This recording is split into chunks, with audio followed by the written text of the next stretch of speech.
Bienvenue dans la chronique d'une infirmière consciente. Ici, je ne raconte pas des histoires. Je partage des fragments de vie qui parfois nous parlent un peu de nous-mêmes. Hier soir, je suis entrée chez une patiente pour lui mettre son pyjama. Toute la famille était réunie autour de la table. Le notaire était présent. Il était question d'une succession, de biens, de partage. Je ne connais pas leur histoire. Je connais ni leurs blessures ni leurs intentions. Mais j'ai ressenti une immense lourdeur. En repartant, une question m'a accompagnée toute la soirée. Quelle place donnons-nous réellement à l'argent dans nos vies ? Et puis, une autre réflexion s'est imposée à moi. Et si l'argent n'était pas le problème ?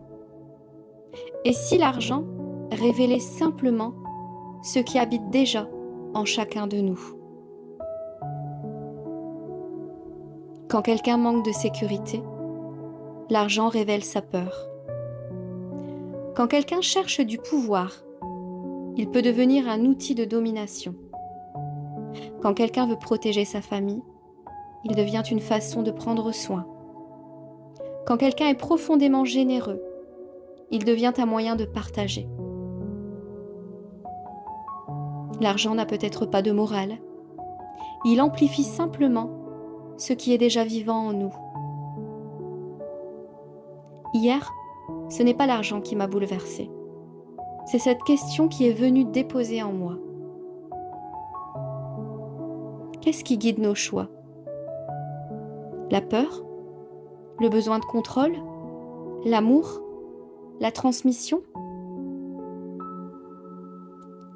Comme infirmière, j'entre chaque jour dans l'intimité des vies, qui me rappelle une chose essentielle. Au moment où tout vacille, ce ne sont pas les chiffres qui réchauffent un cœur. Ce sont les liens, les regards, les présences. Peut-être que la véritable richesse commence là. Et vous, que révèle l'argent chez vous ? Merci d'avoir été là.